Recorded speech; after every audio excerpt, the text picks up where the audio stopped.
এই এদেশে প্রেম করে বিয়ে সাকসেস রেশিও কত রে? এই জাহেল ছেলে আরেকজনের মেয়ের জীবন নষ্ট করিস। তুই বল না, তুই বল 100 জন পোলা মাইয়া প্রেম করে কয়জনের বিয়ে হয়?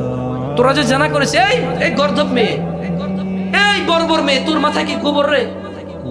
মা বাপ না হয় জাহেল, বুঝলাম, তোর জান্নাতের বিষয়ে খেয়াল রাখে না।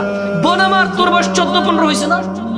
বোন আমার তোর বয়স 16-17 হয়েছে না? কিভাবে তুই বিয়ের আগে আরেকটা ছেলের সাথে ঘুমাস? কিভাবে তুই আরেকটা ছেলের ক্লোজে যাস? কোন বুদ্ধি তোর? তোর কি বিবেচনা? তোর কুমারিত্ব কি বারবার ফিরে আসবে রে বোন? মারা গেলে মানুষ কি ফিরে আসে? তোর কুমারিত্ব কি বারবার ফিরে আসবে? তুই কিভাবে আরেকটা ছেলের কাছাকাছি যাস বিয়ের পূর্বে? কিভাবে আরেকটা ছেলেকে তুই অ্যাক্সেস দিস তোকে ধরার, ছোঁয়ার?